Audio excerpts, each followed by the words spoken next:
Estás escuchando La Bitácora del Pastor, el chat, el lugar donde la vida y las experiencias se convierten en páginas de un viaje infinito por la fe, la teología y la espiritualidad.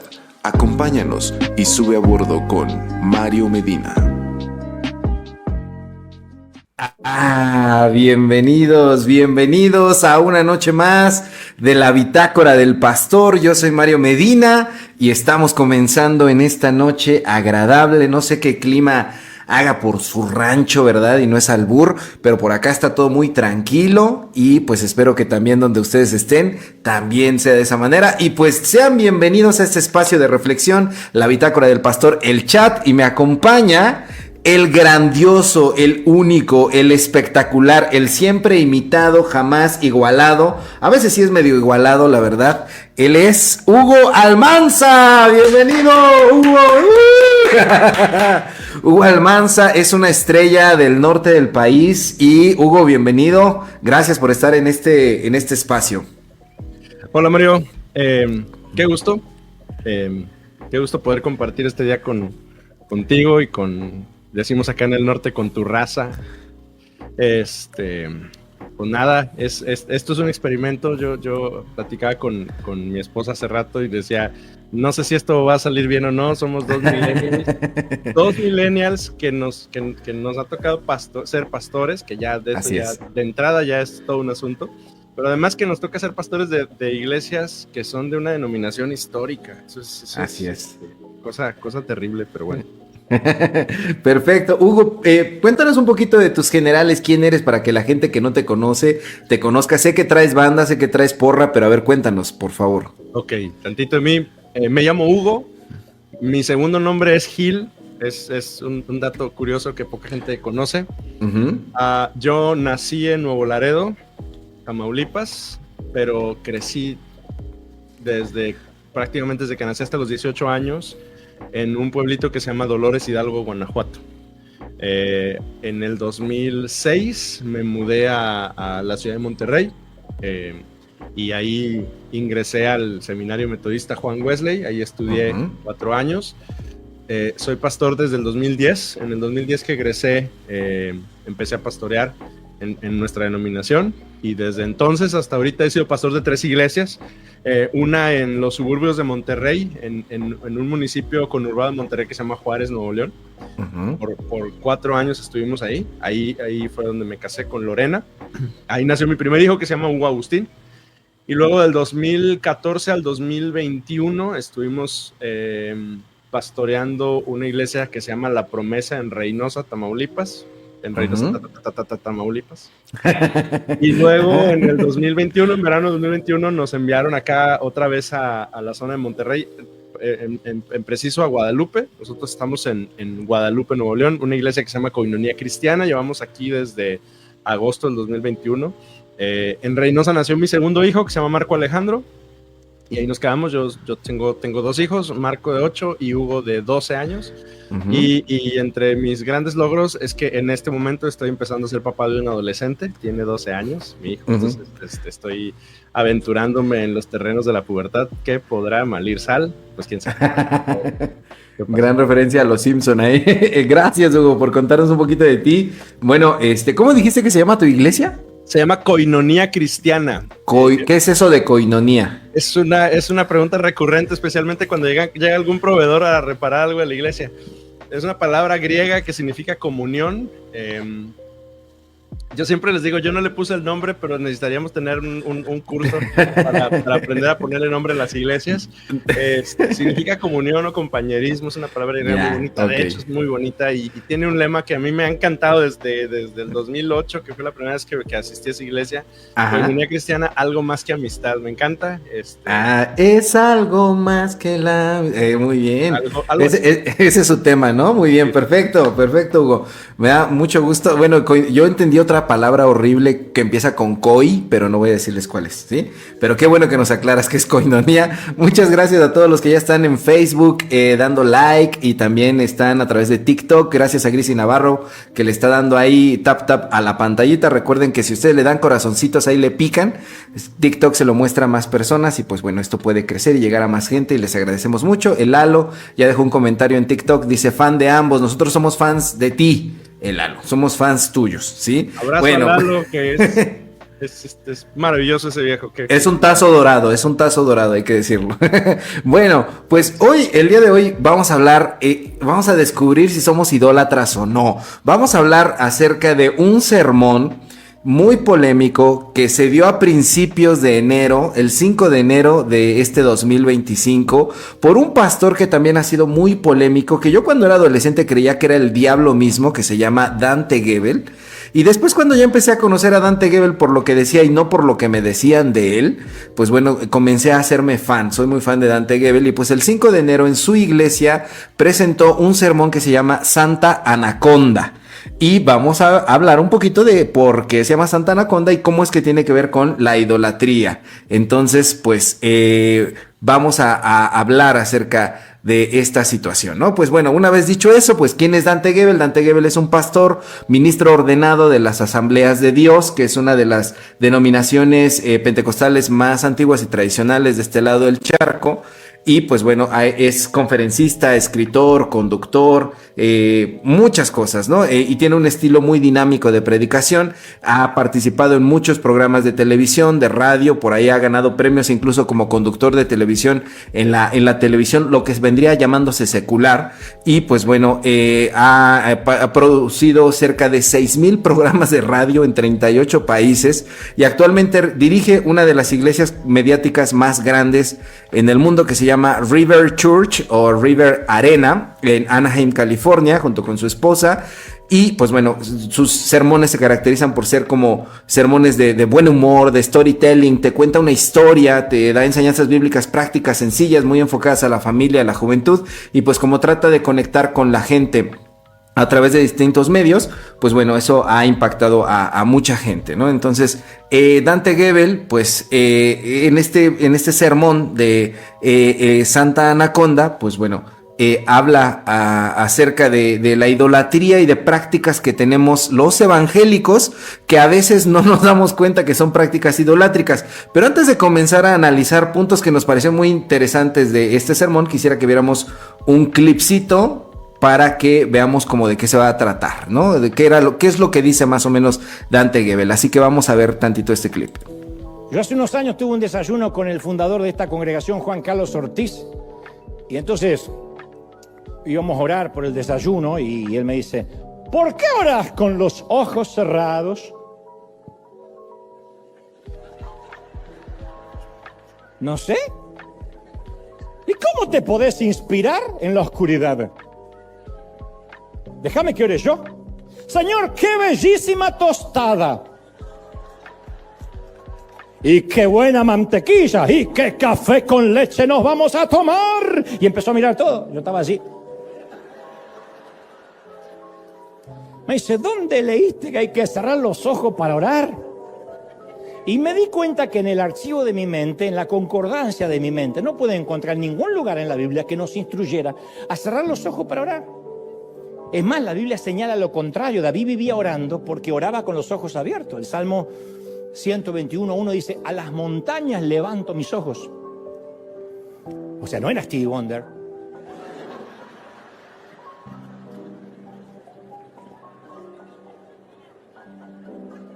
El Salmo 8:3 dice, cuando contemplo los cielos, obra de tus dedos, la luna y las estrellas que allí fijaste, cuando contemplo. La última oración de Jesús en Juan 17:1, él eleva una oración levantando los ojos al cielo, dice. Pero nos enseñaron que para orar hay que cerrar los ojos. Por eso algunos entran en trance, gritan, hacen cosas raras. Se olvidan que están rodeados de gente. ¿Qué pasó?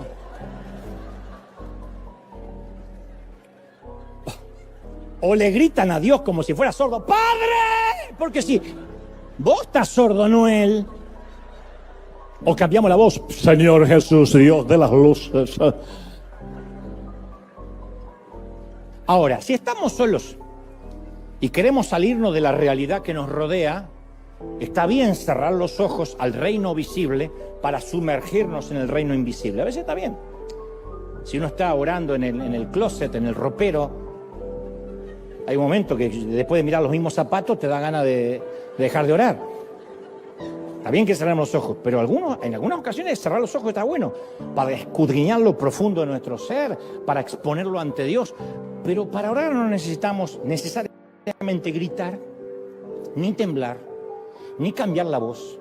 Podemos ser normales como cualquier hijo que le habla al Padre. Imagínate que tu hijo te habla como le hablas a Dios.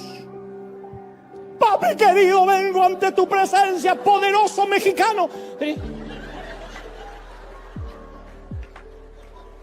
Gran argentino de las luces, campeón del mundo. ¡Sí, está loco! Y Ortiz me decía, si salís a caminar por California, solo de ver las montañas nevadas, los parques, vas a tener miles de motivos para orar y agradecer a Dios. Y por orar con los ojos cerrados y conforme a la tradición es que tenemos un vocabulario limitado para hablar con Dios, porque no vemos su creación. Entonces el vocabulario se va atrofiando, nos volvemos analfabetos. Ahí está.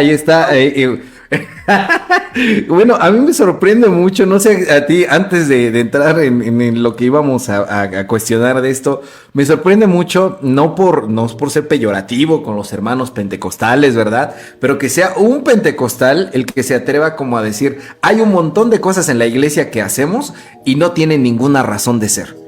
Y son puras cuestiones de tradiciones y no hay ninguna otra cosa más que como siempre lo hemos hecho así, lo vamos a seguir haciendo así, ¿no? ¿Tú qué piensas, Hugo? Más allá, no, es que yo creo que las críticas más complicadas de hacer, que requieren que exigen más valor, son las críticas internas, ¿no?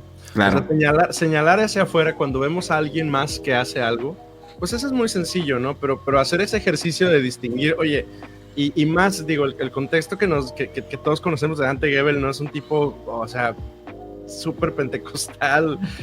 Vaya, yo me pongo a recordar un poquito de su pasado cuando yo era adolescente, que yo llegaba a ver algunos videos de él y los lugares donde él predicaba y el estilo que él tenía, pues definitivamente era ese. Y bueno, hacer una crítica interna, pues es complicado, ¿no? Pero se requiere valor, ¿no?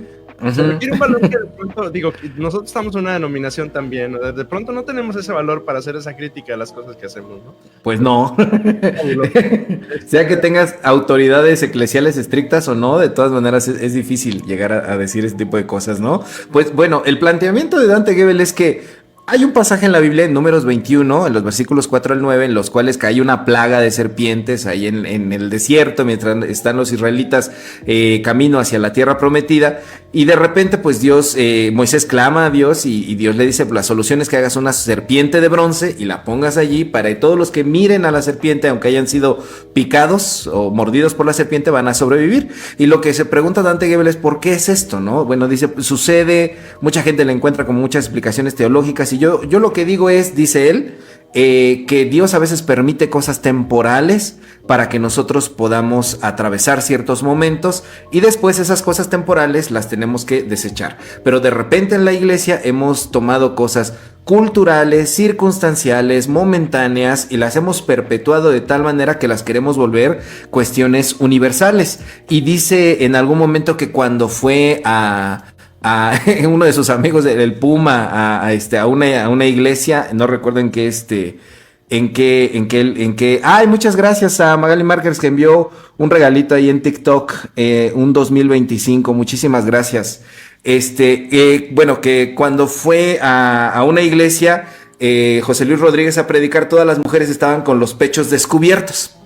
Y que entonces él le dijo, yo no puedo predicar así, por favor que se tapen. Y el pastor de esa iglesia le dijo, no quieras venir a meter el mundo en esta iglesia, porque en esta cultura las prostitutas son las que se tapan y las mujeres que son madres y que están orgullosas de su maternidad, algo natural y divino y bueno, muestran sus pechos, ¿no? Entonces, ¿cómo a veces cuestiones culturales que son distintas en cada país, en cada región, en cada civilización, creemos que lo que opera para nosotros va a operar de manera universal. Entonces, aquí en esta situación, Hugo, ¿tú cómo crees que podríamos distinguir entre todas estas cosas que plantea Dante, entre una tradición sana y cuando ya cae en una idolatría dentro de la iglesia? ¿Qué dirías tú? Híjole, es complicado. Digo, el ejemplo de la serpiente y la manera como aborda decir, simplemente era una cosa que Dios le instruye a Moisés para que a través de eso la gente entienda que en ese momento,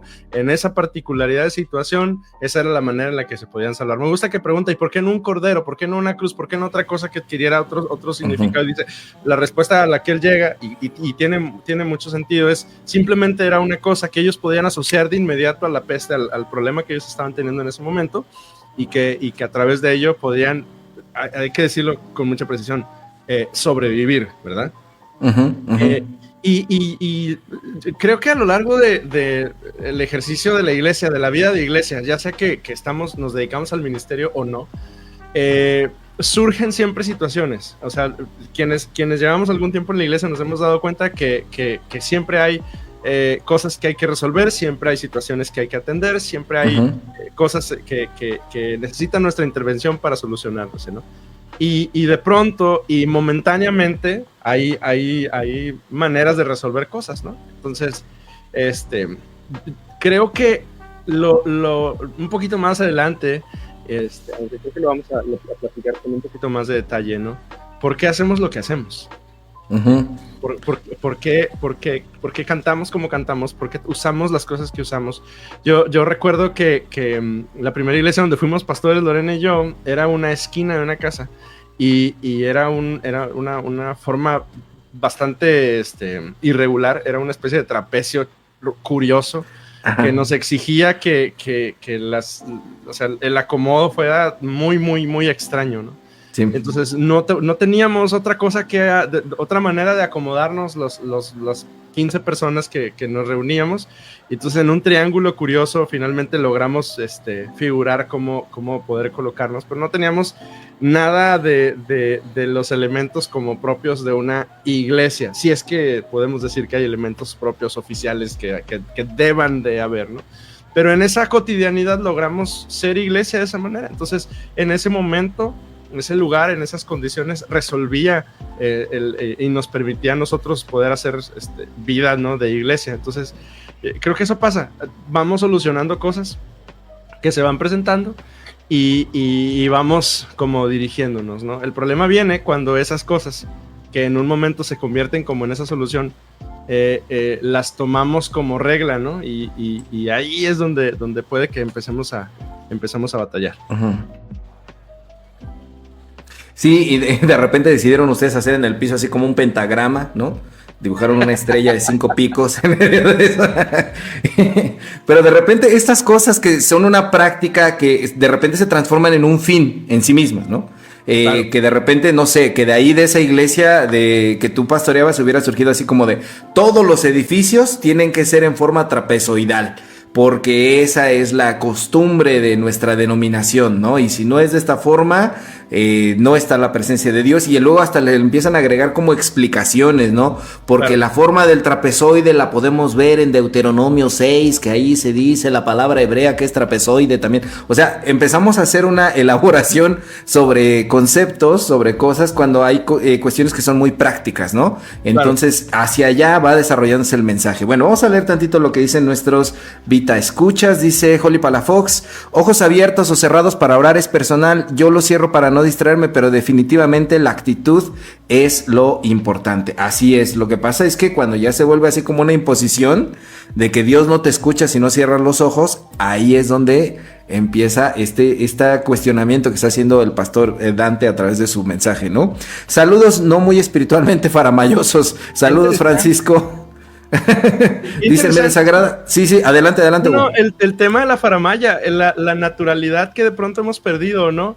En el afán de hacer algo solemne, le agregamos un tinte extra, ¿no? Y exageramos en nuestra manera de hablar. Entonces tiene razón en el tema de no ser muy faramayosos. Perdón por la interrupción. Sí, muy bien. Dice Francisco: me desagrada mucho el estigma bíblico y otras hacia las mujeres trabajadoras sexuales. Pues sí, sí, no, era solamente como la anécdota, Francisco, no era como el tema en sí mismo, ¿no? No estamos calificando a nadie, sí, era solamente la anécdota. El pentagrama es originalmente un signo de protección. Sí, muchos de los símbolos que tenemos han cambiado con el paso del tiempo, de tal manera que pues se han, algunos pues cambiado, ¿verdad?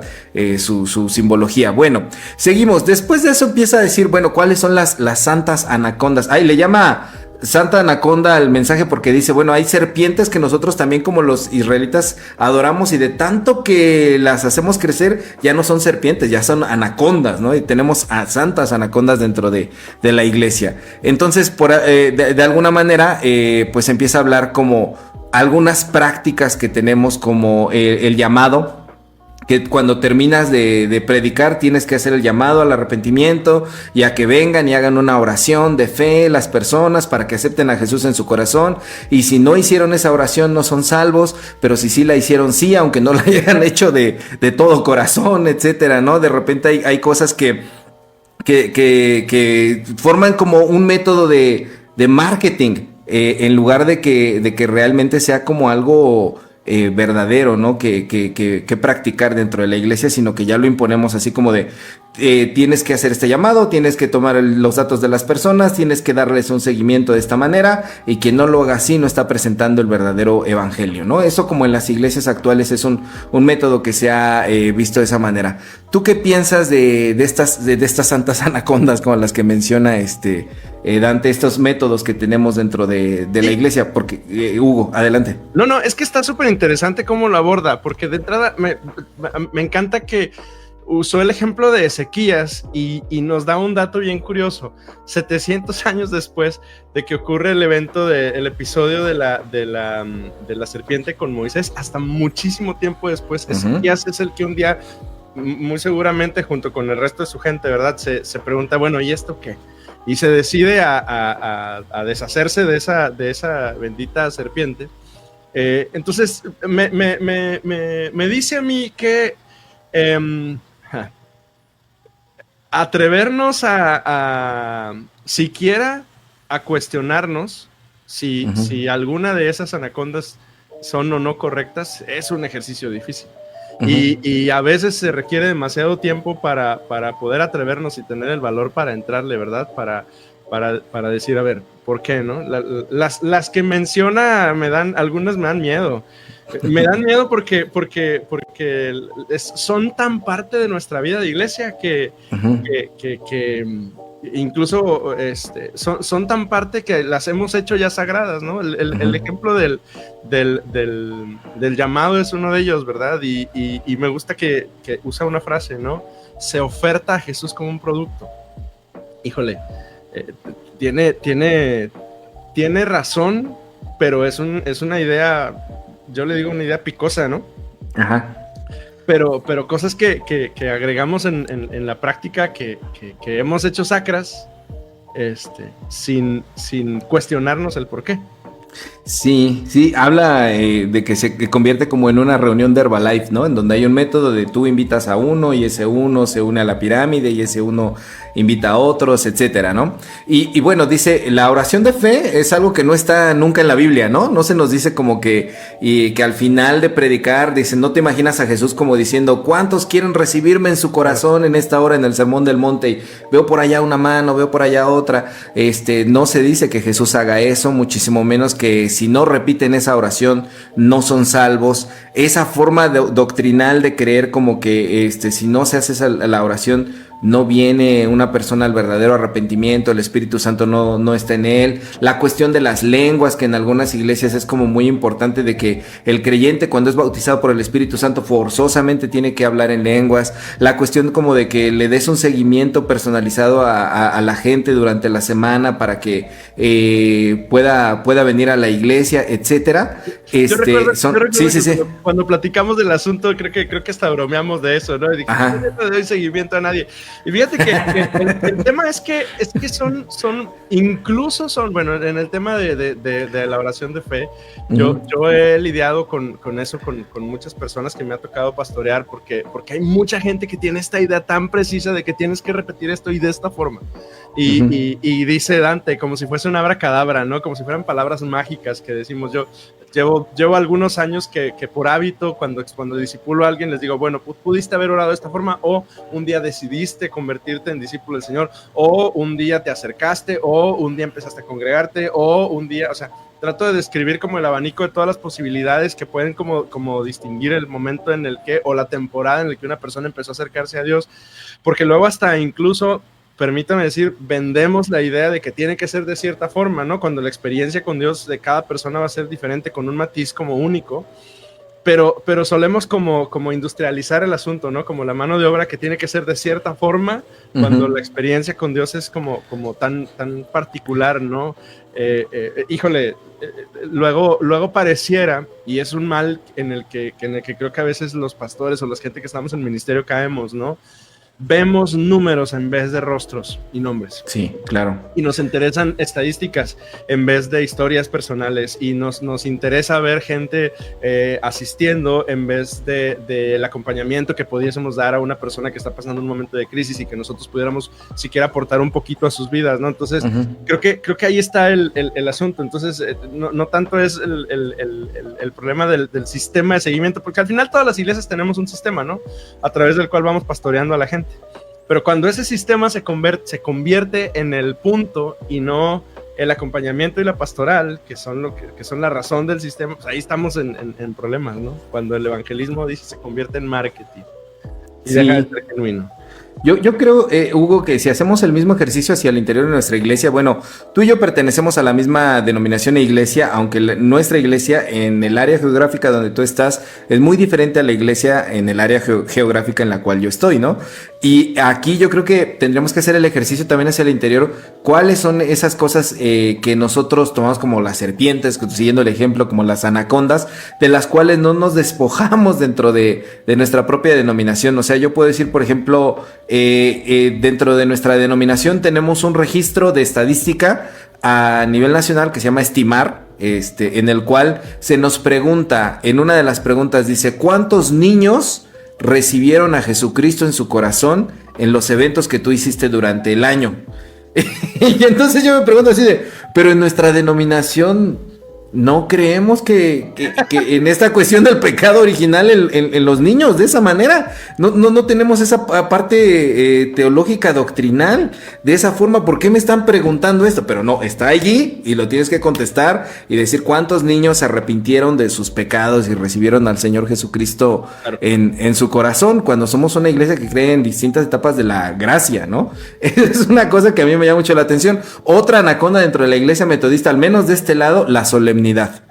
O sea, si el culto no es solemne, como lo he hecho en algunos otros espacios, que hay incluso un himno del himnario metodista, los cantos que nosotros cantamos que dicen como del tiempo el culto llega silencio y oración, entonces Dios no está allí, los niños no pueden pasar corriendo por allá y por acullá, porque eso debe de ser de esa manera. Cuando de repente ponen las bancas de un modo y te atreves como, hoy vamos a moverlas porque me puse locochón como pastor, voy a hacer una dinámica, eso está mal, pastor, eso también no se puede hacer. La cuestión entre los himnos y los cantos modernos, qué tan modernos, es también una idolatría que a veces nos aferramos. Apenas nuestro superintendente nos compartía en una conferencia de distrito que tuvimos, una reunión de iglesias que tuvimos el sábado, que un día tuvo un enfrentamiento de esos dentro de una iglesia, y decían, es que los himnos no son, ya están pasados de moda porque no alaban a Dios, porque bla bla, y los otros decían, es que los cantos modernos son mejores porque y etcétera, ¿no? Se tiraban el uno al otro, y entonces él les dijo como, ¿por qué no aprenden a decir no me gusta? Los himnos no me gustan, los cantos modernos no me gustan y san se acabó. En lugar de tratar de decir que las costumbres que tú tienes sí son bíblicas o fundamentadas en la verdadera fe a Dios, y que lo demás es falso, y tachar de incorrecto a todo lo demás, porque caemos en idolatrar algunas de esas cosas. No sé, Hugo, si tú puedes identificar en tu contexto de iglesia algunas santas anacondas, algo que en tu iglesia, en tu denominación se ha vuelto como imprescindible, que es o está allí o no, y que realmente tú digas como, pues saben, si no está no pasa absolutamente nada. Fíjate que antes de conectarnos al live, yo te platicaba que acá en el norte hay como un poquito más de apertura para cambiar el estilo de iglesia, si es que lo puedo llamar de esa manera.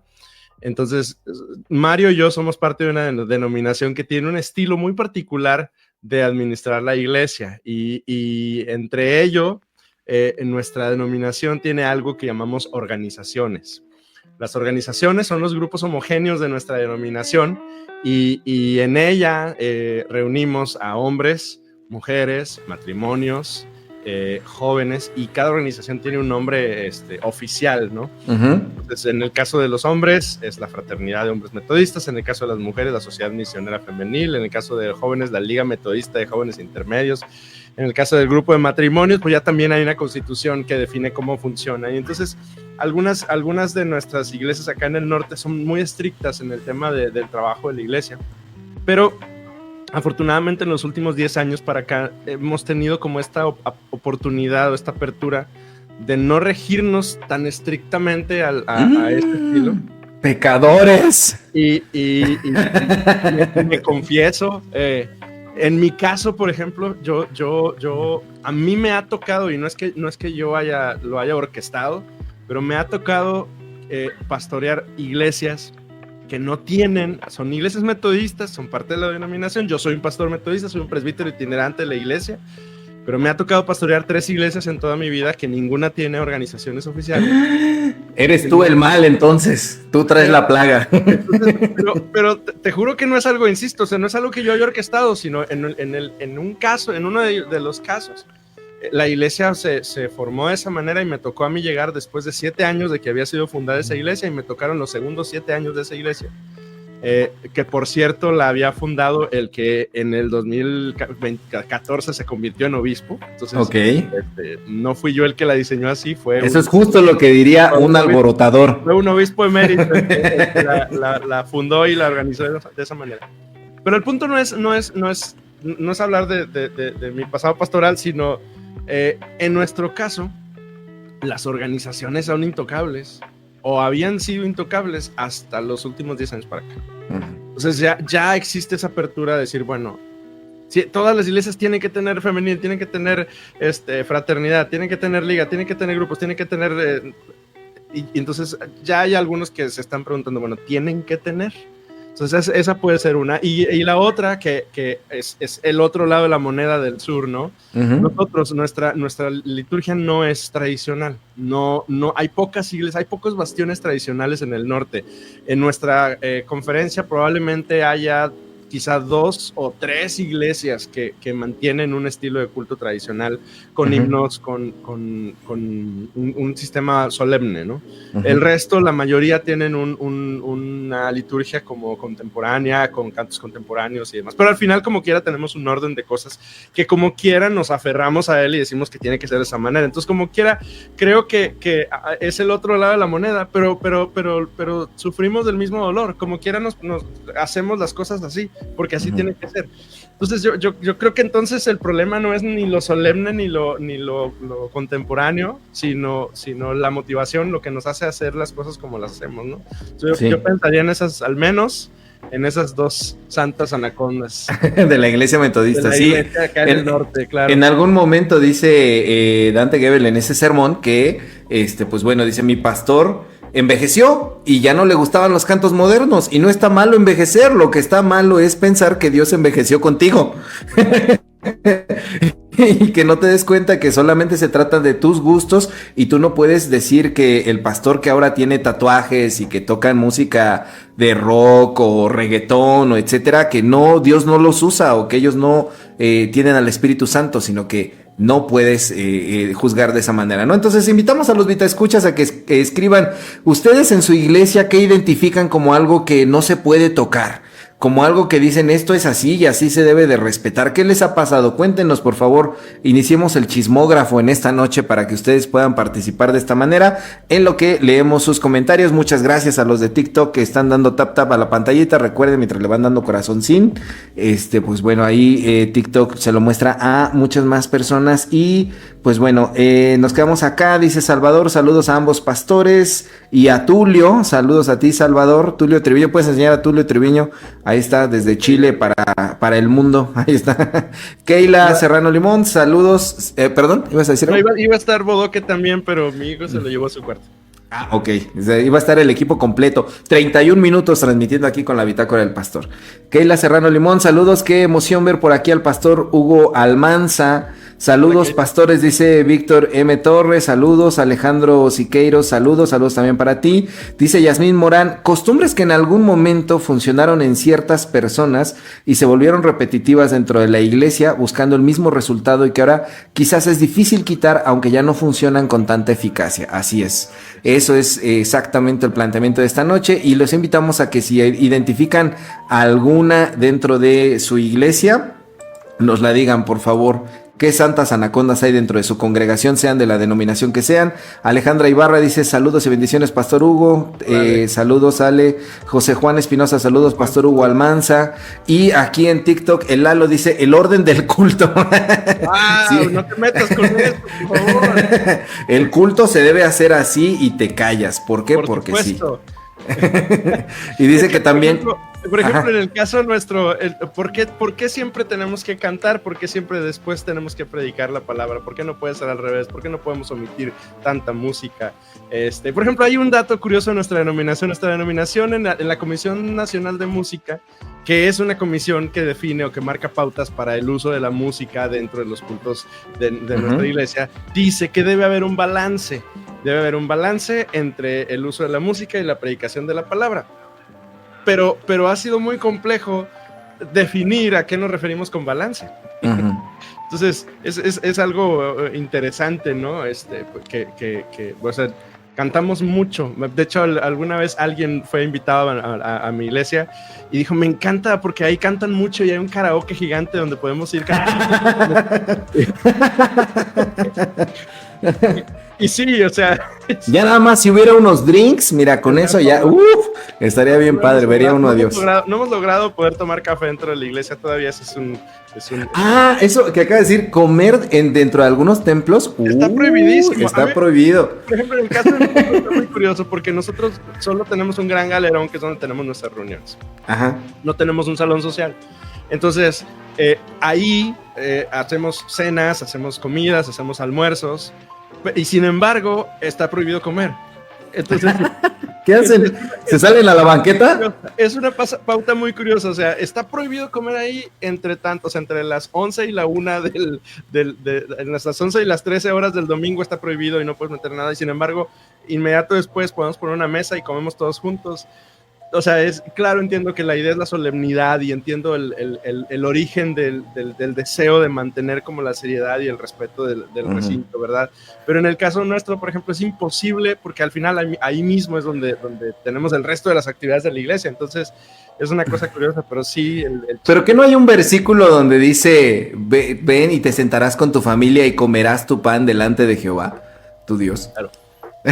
Pero nosotros, no, Diosito se enoja que andes tragando en su casa, al Señor lo que odia a Dios es que tú comas, le choca, ni que en el Padre Nuestro la primera petición fuera, danos hoy el pan de cada día, sáquese para allá con sus chetos. Comer dentro del templo, claro. Comer dentro del templo es algo que no se puede hacer. Lalo dice, sí. El uso, no sé si en el sur sucede, pero el uso del teléfono celular también es un tema ahí complejo, ¿no?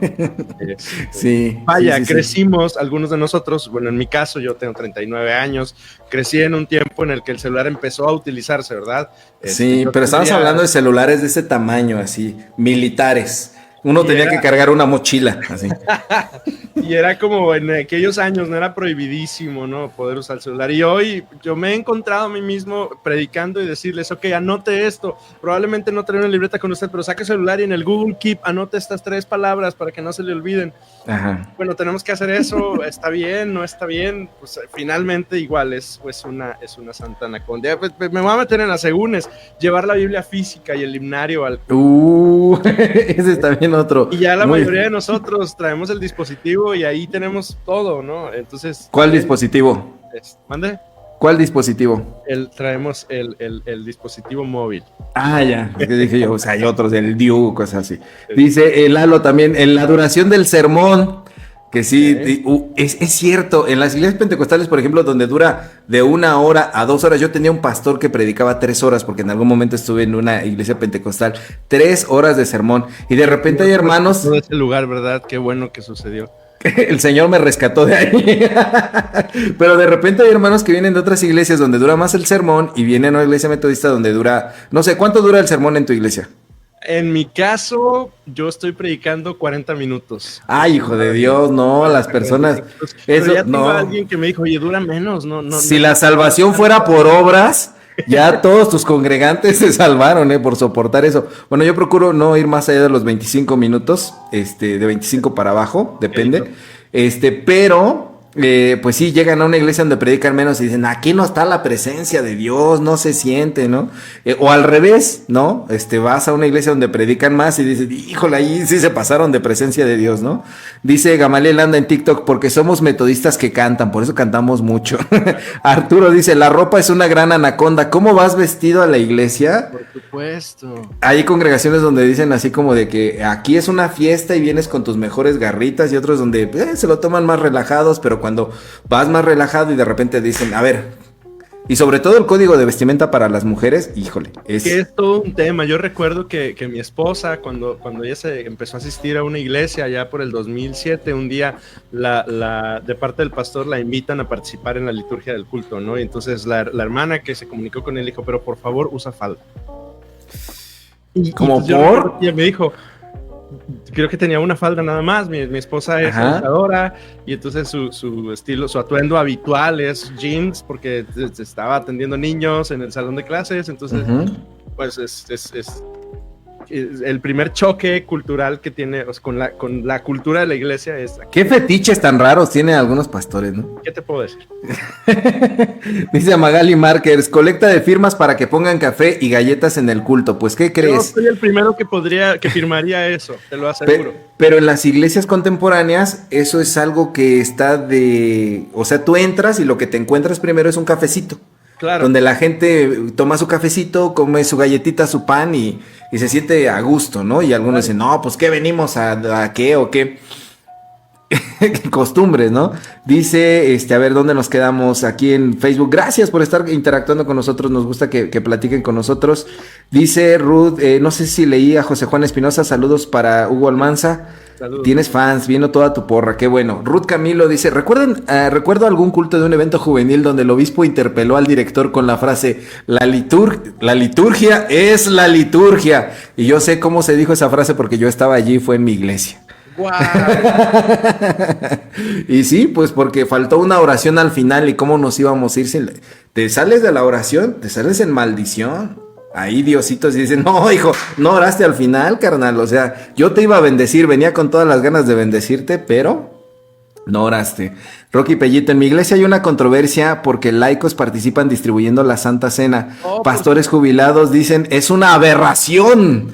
¿Qué opinan? Hay contexto, ¿no? Lo que pasa es que en nuestra denominación, una de las pautas de nuestra denominación es que solo los presbíteros ordenados de la iglesia son los que pueden oficiar ceremonias y los sacramentos. Entonces, se supone que tienes que haber llevado un proceso de ordenación y ser un presbítero local o itinerante para entonces poder oficiar una ceremonia y especialmente ministrar los sacramentos, es decir, el bautismo y la Eucaristía o la comunión. Es el contexto de la iglesia. Entonces, hay muchas personas que son muy respetuosas de ese parámetro. Y entonces suceden cosas, ¿verdad? Cuando no se cumple. Sí, porque solamente después de haber estudiado mucho tiempo, escúchenlo bien, queridos Vita, escuchas, después de mucho tiempo ya uno tiene el poder para poder decir chim, pum, pan, tortillas, papas, y uno consagra la comunión. Y pueden entonces, de los gemelos fantásticos. Aquí pero sí, claro, sí. Exactamente, si no tienes eso, no sucede. Claro, estamos jugando, ¿verdad? Pues eso es parte de la formalidad de nuestra denominación, o sea, son reglas que son parámetros que se han definido así desde mucho tiempo y entiendo que la motivación original es como el salvaguardar la correcta enseñanza, ¿no? Puesto que ninguno de esos parámetros son estrictamente bíblicos. Hay que reconocer que una persona que no tiene órdenes ministeriales bien puede bautizar a alguien más y bien puede compartir la comunión con sus hermanos en su casa, o sea, no es tema. Históricamente ha pasado. En la historia del cristianismo ha pasado. Claro, Sí. digo, pero los parámetros que la denominación ahí existe, ¿no? Entonces, pues... Claro. tratamos como de- Pero siempre no olvidar que esto no es como algo sagrado en el sentido de que si no lo haces, Dios te castiga o algo así, ¿no? Dulce Vargas, santas anacondas, tener a las personas casi toda la semana en la iglesia. ¡Qué buen Así como de- punto! ¡Qué que buen las punto! predicaciones duren casi 1 hora y los servicios 2 horas. Bueno, eso ya lo hablamos, lo de la duración, pero ¿quieres rescatar lo de tener a todos en la iglesia? Fíjate que sí, nosotros siempre, tanto cuando estábamos en Juárez como en Reynosa, pues era fácil tener vida de iglesia como muy cercana porque la gente vivía cerca.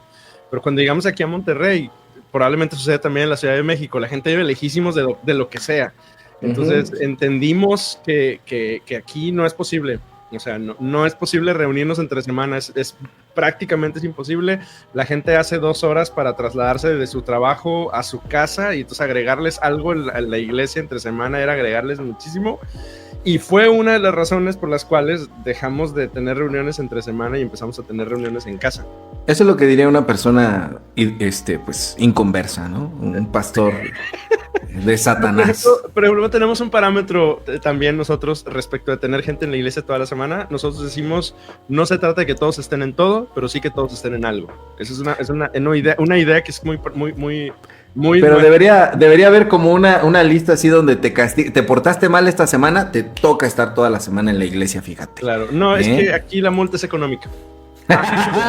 Sí, ya vieron por dónde va el pastor. El pastor que solo está interesado en la lana, ¿verdad? De las ovejas. Bueno, vamos a poner tantito lo del... Sigan por favor escribiendo, ahorita lo vamos a retomar. Nos quedamos en Dulce y allí en TikTok con Magali Markers, pero vamos con algunas ideitas porque después en el sermón de Dante Gebel que estamos comentando, ya hablamos, creo que todos estamos expresando aquí como cuestiones que identificamos que son santas anacondas, pero después se mete en Honduras.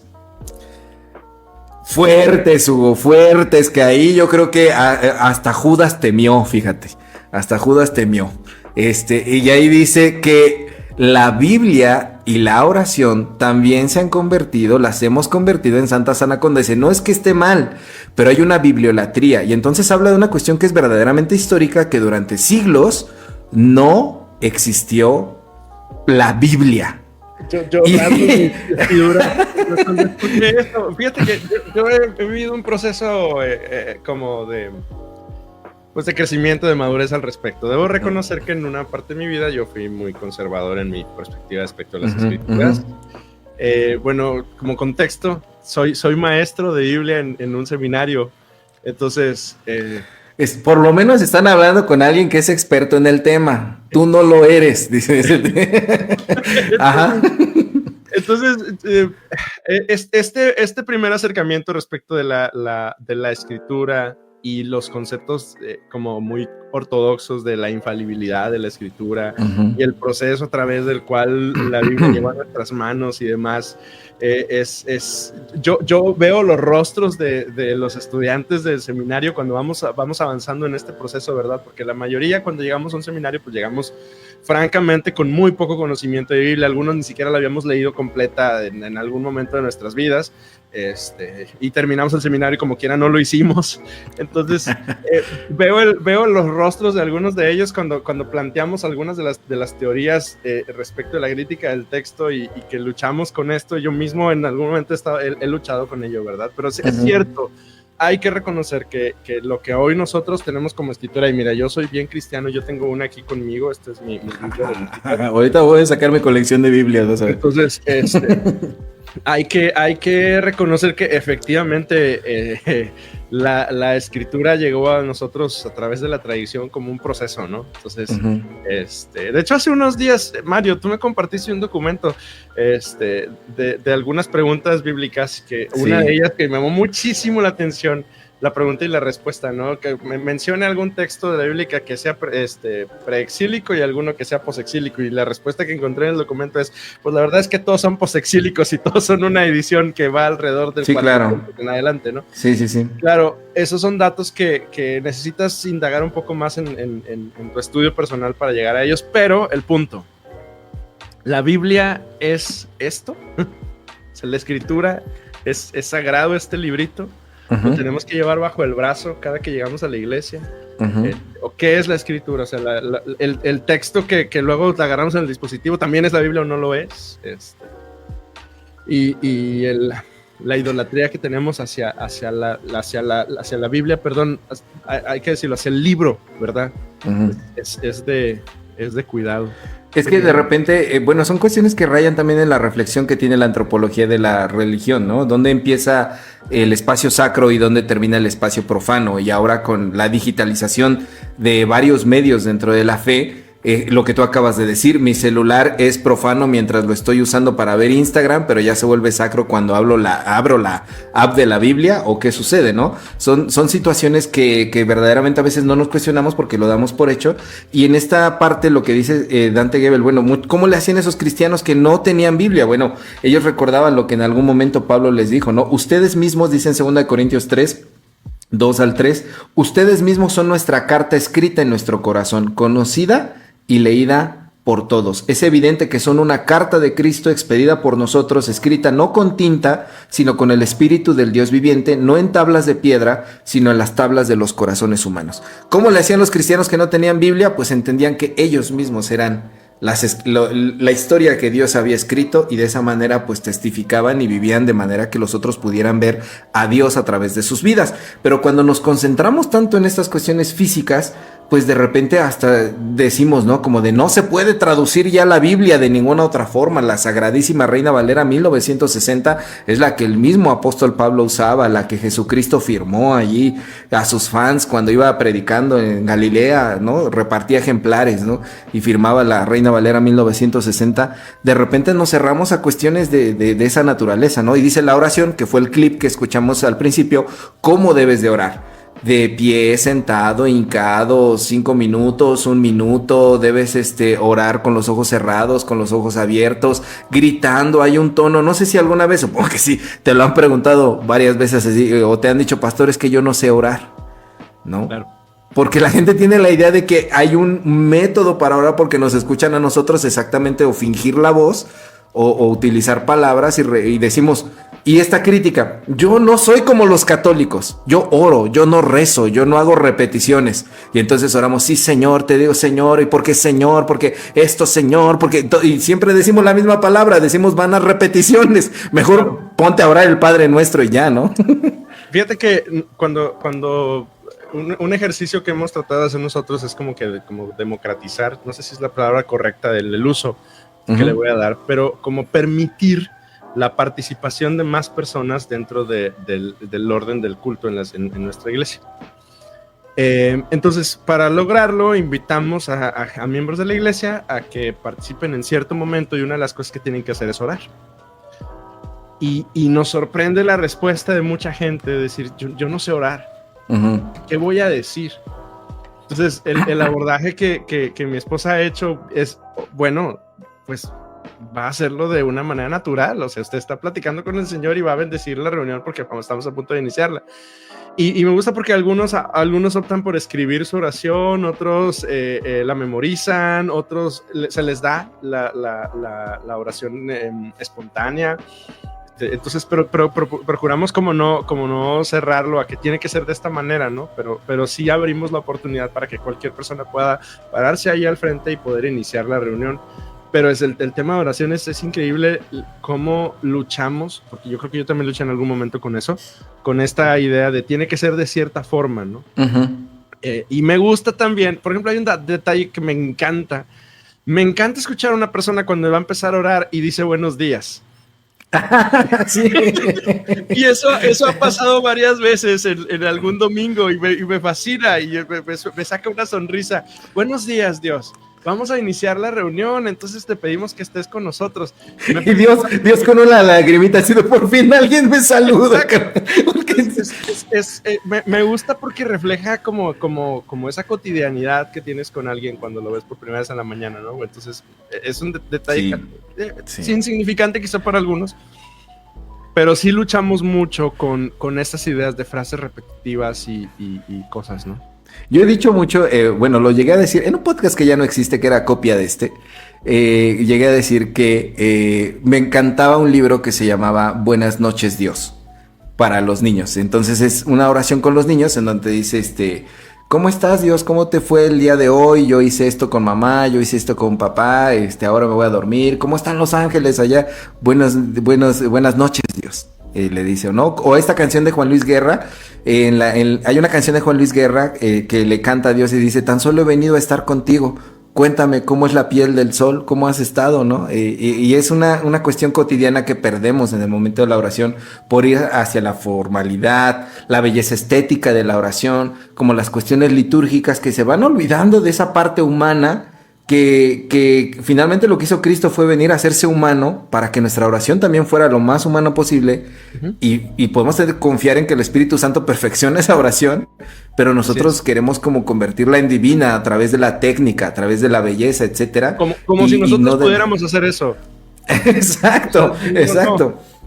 Y pues bueno, le hemos quitado esa naturalidad a la oración, ¿no? Entonces, es fuerte lo que dice ahí porque si nos reta en las maneras en las que hemos sido enseñados, tan solo esto que decía en el clip que vimos. ¿Quién te enseñó que debías cerrar los ojos, no? Para hacer una oración, ¿no? Pero bueno, a ver, nuestros taco escuchas de ahí, no, ahí se me salió taco escuchas, dirá, no. Córtale, no es cierto, Vita escuchas. Eso era de otra religión.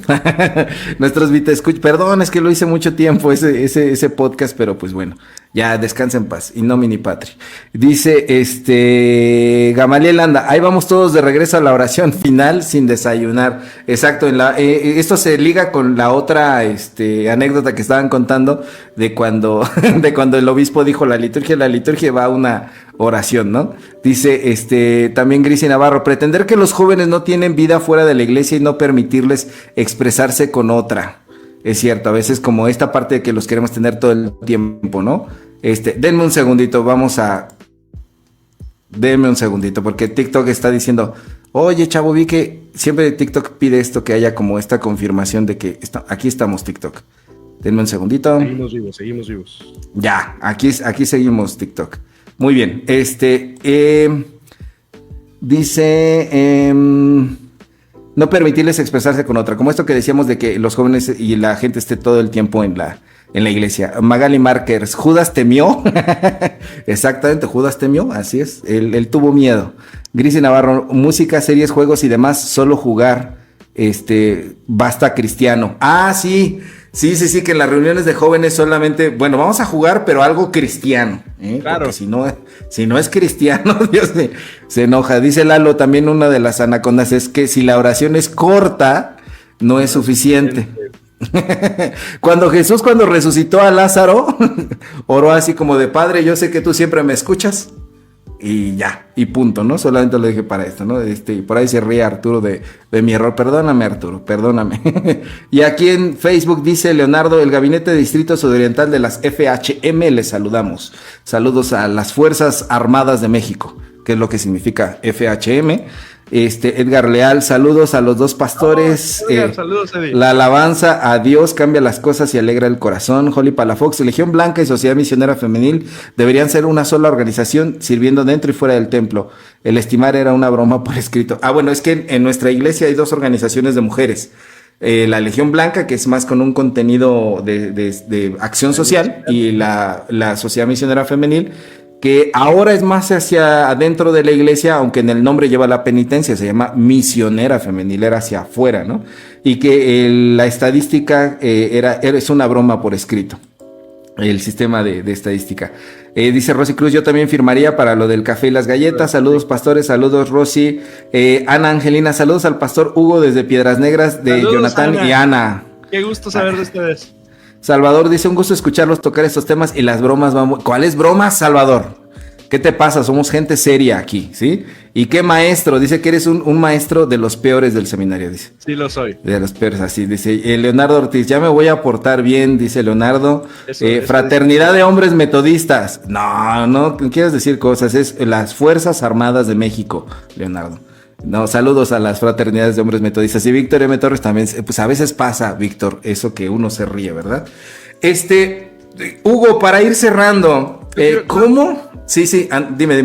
No, es que me gusta una idea que está presente ahí. Cada congregación define su cultura. Sí.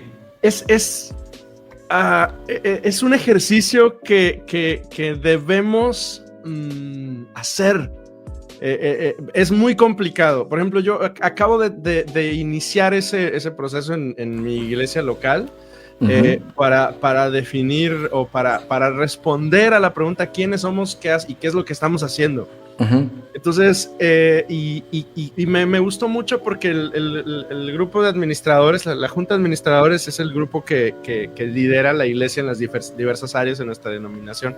Todos respondieron con muy buen ánimo y con muy buena actitud para tratar de responder esa pregunta durante este año. Este año cumplimos 20 años en la iglesia. Y conviene que de tiempo en tiempo hagamos ese ejercicio, pero es muy retador, y no todos nos atrevemos a cuestionarnos por qué hacemos lo que hacemos. Pero urge esa reflexión de preguntarnos, ok, lo que hemos hecho hasta ahorita, ¿está bien? O sea, hubo una razón por la cual lo iniciamos a hacer, pero hoy, después de 20 años, cuando un montón de gente que iniciaron esta iglesia, probablemente muchos aún están, pero muchos otros ya no. Entonces, esa reflexión es necesaria, es retadora, es de valientes, no nos atrevemos. Y me temo yo que nuestra denominación, por el estilo de vida de iglesia que tenemos, de pronto y no nos atrevemos porque pensamos, yo voy a estar aquí quizá un año más, dentro de un año voy a estar en Nextlalpa, dentro de un año voy a estar en Tijuana, dentro de un año voy a estar en... Saludos a Nextlalpan. No sé, en Axtla de Terrazas, quién sabe dónde vaya a estar. O sea, no me voy a preocupar por eso porque yo, como pastor, en mi caso, ¿no? De este lado de la trinchera, pues capaz si intento eso y luego finalmente no funciona y no sirve para nada. O la iglesia de pronto no preguntamos eso porque nos aferramos a decir, bueno, es que aquí así se hace. No hay más que hacer, o sea, aquí este es el distintivo, esto es lo que nos marca, es lo que tenemos que hacer y se acabó. Y entonces, de pronto, y estamos obsesionados con el pasado. Por ejemplo, me tocó llegar a una iglesia donde durante todo un año escuché la frase, es que nosotros antes hacíamos esto y esto y esto y esto y esto, y fue, todo un año, probablemente 2, estar escuchando. No, es que antes hacíamos, es que antes teníamos, es que antes dijimos, es que el otro pastor sí era chido. Entonces, híjole, qué ejercicio tan difícil, pero qué importante atrevernos a entrarle a ese toro y cuestionarnos, porque al final del día creo que es una de las cosas que tenemos que hacer, ¿no? Es parte de nuestra reflexión como pastores. Sí. Y creo que es algo que también dentro del sermón de Dante Gebel reflexiona acerca de este tipo de idolatría, en el que dice, algunos le llaman las sendas antiguas a su idolatría. Claro. Que dicen, hay que volver a las sendas antiguas, tomando como malinterpretando este versículo, ¿no? ¿Y cuáles son las sendas antiguas? Lo que la gente de antes hacía, ¿no?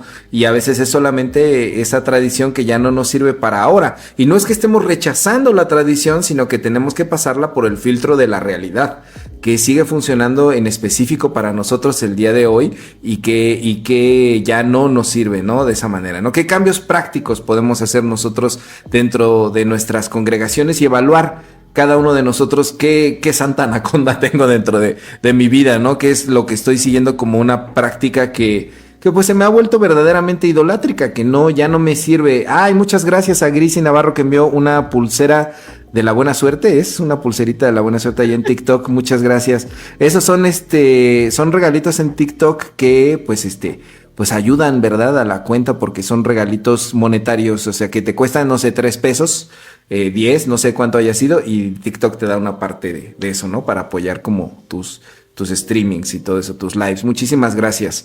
Y pues bueno, esta parte de que cada uno de nosotros puede definir los cambios culturales que son importantes, ¿no? E intentar ir haciendo esos cambios. Pero tú, como pastor, Hugo, ¿qué tan fácil es hacer eso? Bueno, ahí la respuesta. Muchísimas gracias. Esto fue la bitácora del pastor. A ver, cuéntanos, ¿qué tan fácil es hacerlo? ¿Tú qué opinas? ¿Tú qué piensas? ¿Qué recomendación puedes darle a otra persona dentro de su congregación, sea que sea un creyente, sea un pastor? Bueno, yo lo primero que hay, que yo creo que puedo decir, es que no nos, si algo no está funcionando, Y creo que hay parámetros, deben existir los parámetros suficientemente claros para poder entender si algo funciona o no. Ajá. Si algo en la iglesia no está dando resultado, si hay alguna situación en la que notamos que en la vida de iglesia está atoradita, no podemos no plantearnos la posibilidad de preguntárnoslo y evaluar qué debemos hacer con ello. Insisto, es un ejercicio de mucho valor, ¿verdad? La otra cosa que yo debo de reconocer es que no es un ejercicio que haga solo una persona. Uh-huh. O sea, es algo que exige la participación, el consenso, la charla, la conversación. Entre más personas es mejor, porque más pronto nos vamos a dar cuenta que algo no está bien, y en el consejo vamos a poder distinguir qué es lo que podemos hacer para cambiarlo. Pero lo otro es que nuestra labor al final del día, me voy a vivir muy pastoral, ¿no? Nuestra labor al final es profética. Uh-huh. O sea, nunca los profetas levantaron su voz y su opinión fue cómoda para nadie. O sea, siempre cuando nos encontramos a estas personas a lo largo de la historia narrada en la Biblia, todos fueron incómodos, todos fueron, a la mayoría de ellos decían cosas que la gente no quería escuchar, pero señalaban detalles que el pueblo al final necesitaba escuchar para poder atender. Muchas veces no les hicieron caso, pero no fue motivo para que se quedaran callados. Entonces, si algo no está, si en algo se necesita reflexionar, sería irresponsable de nuestra parte no elevar la voz y decir, creo que estas cosas no son las mejores, y creo que como iglesia local pudiéramos explorar la posibilidad de, pues, preguntarnos de entrada, quizá, y esto puede cambiar. Claro, es un ejercicio bien difícil. Me llama la atención, ¿verdad? ¿Cómo se hace una reforma sin dividir la iglesia? Uh-huh. Pues está difícil, ¿no? Porque pues desde la misma reforma, históricamente siempre ha generado un cisma, ¿no? Porque genera una incomodidad, genera un desagrado de un grupo de personas respecto de los cambios que se están haciendo. Claro. Pero pensara yo, entre más personas clave estén involucradas en este proceso de reflexión, va a ser menos difícil, quizá, que la iglesia local pueda responder. Por ejemplo, en nuestro caso, nosotros hicimos esa reflexión con las reuniones intermedias. Uh-huh. Y con la escuela dominical nos dimos cuenta que como la llevábamos en algún momento no funcionaba, y nos planteamos la posibilidad de tener reuniones en casa. Y en un inicio hubo resistencia, pero eventualmente nos dimos cuenta de que era un buen paso, y lo abordamos y lo hemos hecho hasta el día de hoy, y nos hemos preguntado, ¿seguimos? O sea, cada inicio de año, bueno, cada fin de año, cuando planeamos el siguiente, preguntamos, oigan, estamos haciendo esto, ¿qué hacemos? ¿Le seguimos? Y a veces el consenso ha sido, no, vamos a cambiar. Uh-huh. Y a veces, en muchos casos, ha sido, sí, porque estamos bien. Entonces, preguntarnos yo creo que es esencial. Preguntarnos. Y también yo creo que yendo más allá de la cuestión interna de las iglesias hacia el exterior, a veces hasta de microviolencias, podemos llegar a perpetuar cosas que excluyen a los demás, que violentan a los demás, que los hacen a un lado.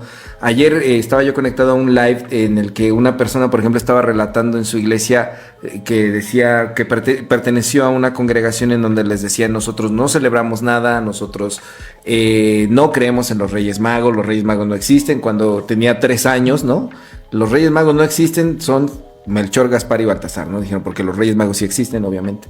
Pero a esta persona le dijeron que no. Y entonces son cosas que uno puede pensar, ay, pero son detallitos. Pero no, o sea, nos convertimos en congregaciones, en iglesias que empiezan a violentar hacia los demás. Y de estas pequeñas cosas pasamos como a grandes cosas, como lo que decíamos, el código de vestimenta hacia las mujeres, cómo se deben de comportar, situaciones de exclusión hacia ciertos grupos. O sea,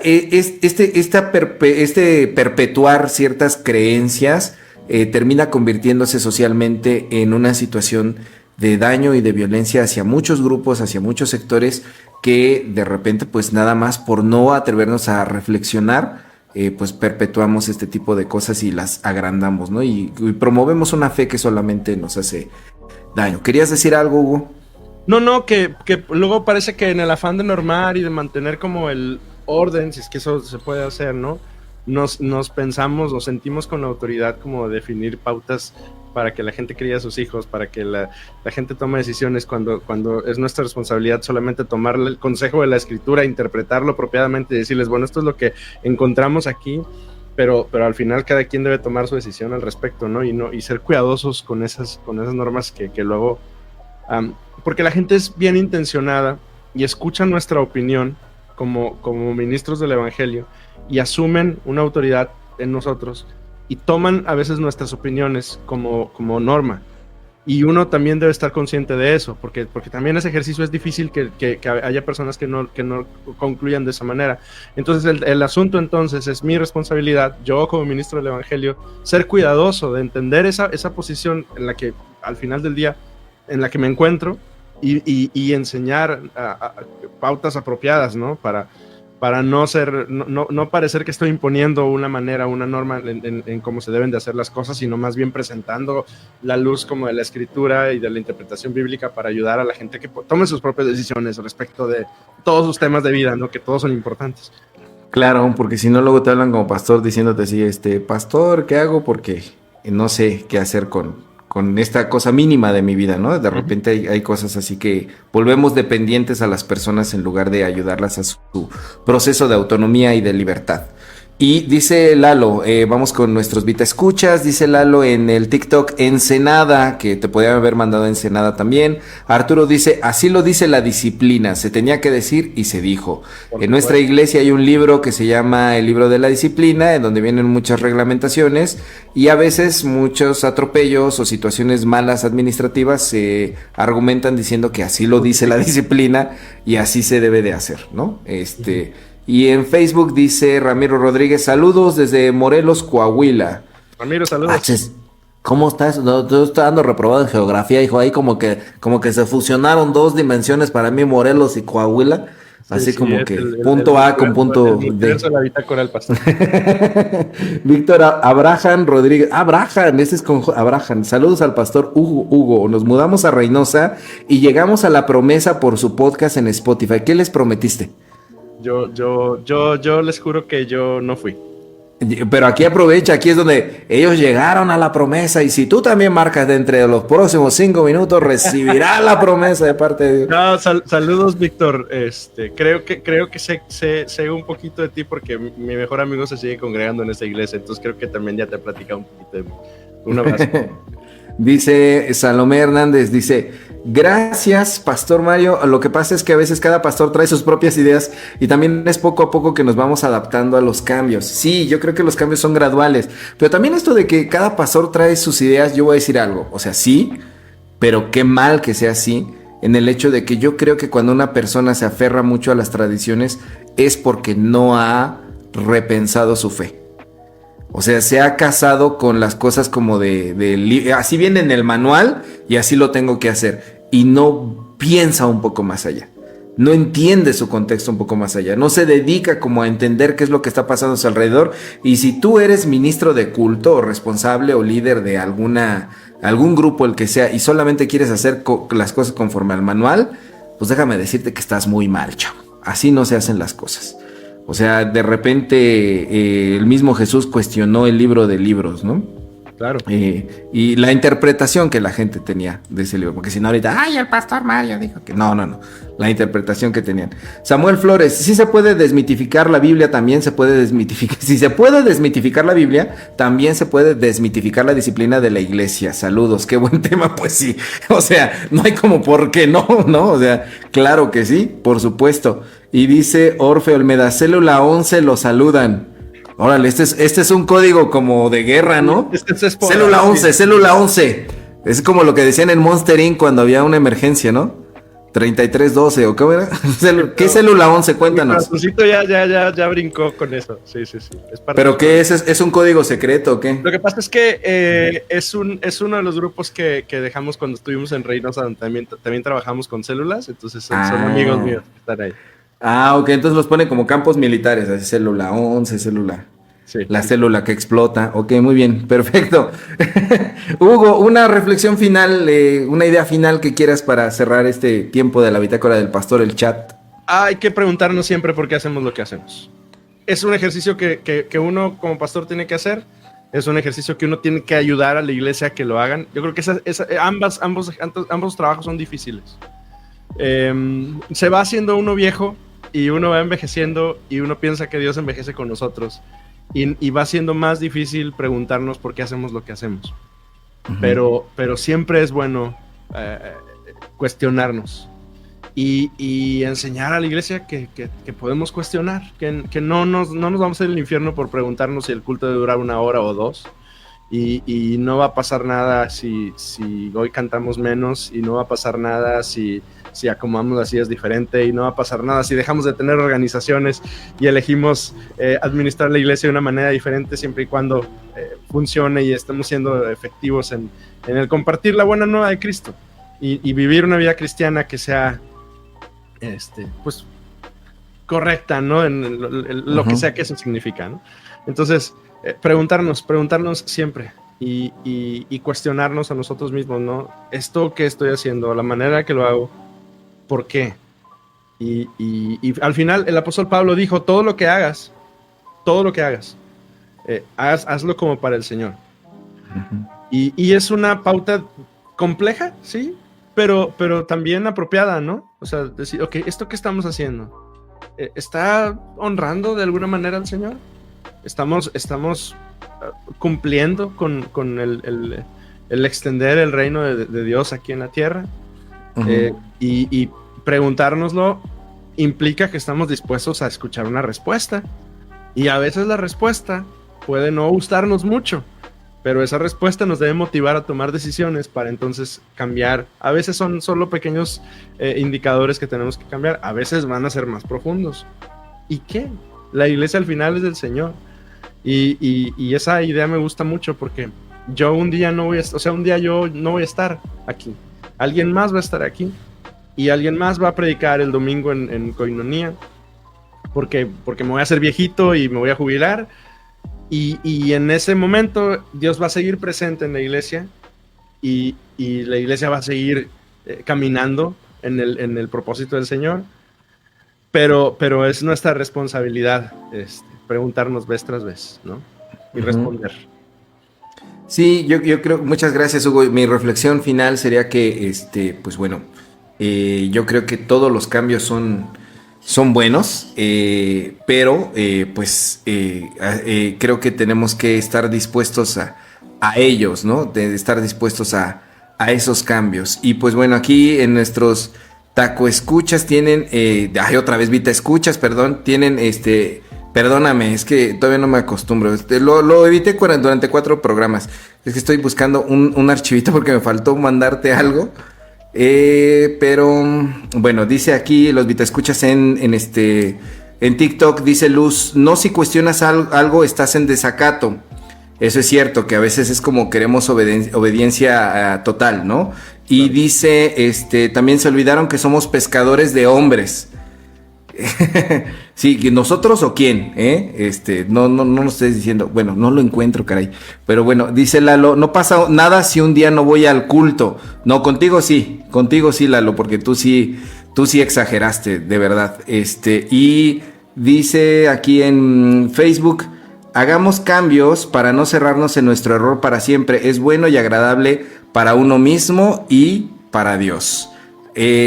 Pues denme un segundito porque estoy buscando un archivo que de verdad necesito, porque el buen Hugo no se nos puede ir sin que le hagamos estas preguntas, pero no encuentro el archivo, mijo. Aquí está. A ver, esperamos, aquí está. Muy bien. Bueno, vamos, del 1 al 15, Hugo, por favor, elige un número. Del 1 al 15, el 10. Muy bien. Si pudieras quitar un hábito común en las iglesias, ¿cuál sería? No beber café antes de la reunión. Ok, muy bien. Sin café nadie vería al Señor. Muy bien. Ok, otro número. 3. Número 3. ¿Cuál es tu versículo o frase favorita para levantar el ánimo? Ay. No sé.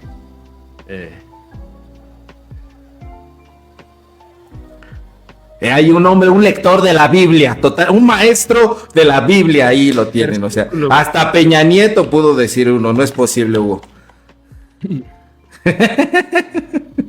No sé, Hace rato confesó que nunca ha leído la Biblia completa, ¿eh? Yo no entraría a una clase de Hugo. Pensé que durante el seminario no la leí. Mi versículo favorito. Mi versículo favorito y me levanta el ánimo y me recuerda que Dios está conmigo es Génesis 18:17. Okay. Es un soliloquio que está registrado en Génesis, Dios diciendo, ¿cómo le voy a ocultar esto a Abraham? Y me levanta el ánimo porque me recuerda que Dios está ahí conmigo y su interés por mí es tan profundo que a veces hasta piensa en mí y dice, ¿cómo no le voy a platicar esto a Hugo? Sí, lo quiero un chorro. El único y detergente, Hugo. Yo pensé que iba a decir así como de, mi versículo favorito es el de, tus dos pechos son como gacelas, tu estatura es semejante al corzo y el cervatillo, o alguna cosa así. Pero bueno, a ver, otro número, ya dijiste el 10 y el 3. 7. ¿A qué superpoder le sacarías más provecho en tu vida diaria? A leer mentes. Porque es pastor. Aguas con esos pastores. Aguas con esos pastores que quieren saber, que dicen, a ver, cuéntame el testimonio, hijo, para estar orando y nada más quieren el chisme. Otro número. 9. ¿Qué palabra te describe mejor? Terco. Pero los tercos de ahí de Monterrey, de la película esta de ¿cómo se llamaba? Ya no estoy ahí, de los que bailaban cumbias rebajadas, o de esos tercos. Para poder. Muy bien, a ver, una última, otro número. De 9 al 15, ¿verdad? 15. Sí. ¿Cuál ha sido el consejo más raro pero útil que alguien te dio? El consejo más raro, pero útil. Todo marca un precedente. O sea, explícanoslo. Sí, todo marca un precedente. O sea, todo lo que hagas siempre va a generar un antecedente en algo. Entonces, sé cuidadoso de la primera vez que haces algo, sé cuidadoso de qué es lo que haces y cómo lo haces, porque después va a haber una expectativa de que tú haces eso. Entonces, si yo un día llego tarde a un lugar, eso va a generar una expectativa, un antecedente. Ahí viene el que llega tarde. Si yo un día le doy un regalo a alguien, hay un precedente, entonces ahora tengo que hacerlo con todo el mundo. Entonces yo trato de ser muy cuidadoso en eso. O sea, si vamos a hacer algo, yo mido todos los escenarios y digo, no, todo marca un precedente, entonces vamos a medirnos. Un día uno quema una iglesia, su primera iglesia, y le dicen, ahí va el que quema iglesias. Exactamente. Así le pasó a un compañero que conozco por ahí. Pero bueno, muchas gracias, Hugo, muchas gracias por haber estado aquí con nosotros. El Lalo dice en TikTok, santo, y Karen Tercero manda ahí un corazoncín. Gracias, Karen. Y pues bueno, despídete por favor de la audiencia de la Bitácora del Pastor, el chat. Vita, ¿escuchas? Saludos. Vita, escuchas, B-I-T-A. ¿Escuchas? Saludos a todos. Gracias, Mario, por la oportunidad. Disfruto mucho hablar de iglesia y me encantó. Gracias. Pues muchas gracias a ti, Hugo, gracias a todos los que se quedaron hasta el final, a esos valientes guerreros de Dios. En este año el Señor les va a cumplir sus promesas, hijos míos, por haber soportado este show hasta el final. A todos los que están en TikTok, mandaron regalitos, dieron tap a la pantallita, llegamos a los Lalo envió una rosa, muchísimas gracias. Lalo, no te podías dejar humillar, Lalo, claro que sí, muchísimas gracias por la rosa en TikTok. Llegamos a los 4012 corazoncitos en TikTok, y gracias a todos los que nos vieron a través de Facebook también. Y recuerden que esta transmisión se queda, pero también lo subimos ya con musiquita un poco más editado, tanto a Spotify como a YouTube. Entonces, pues ahí estará. Salomé Hernández dice, muy interesante. Pues muchas gracias por haber platicado con nosotros. Pues bueno, esto fue la Bitácora del Pastor, el chat, y nos escucharemos la próxima semana, el viernes a las 8. Ya saben que nos encanta como estar aquí platicando de todas estas cosas, así que muchas gracias. Esto fue todo. Bye bye. Esto fue la Bitácora del Pastor, el chat. Hoy escribimos una página más de este viaje infinito por la fe, la teología y la espiritualidad. Síguenos en Facebook, Spotify y YouTube para continuar explorando juntos. Y recuerda, cada paso en este viaje es una historia digna de ser contada. Hasta la próxima.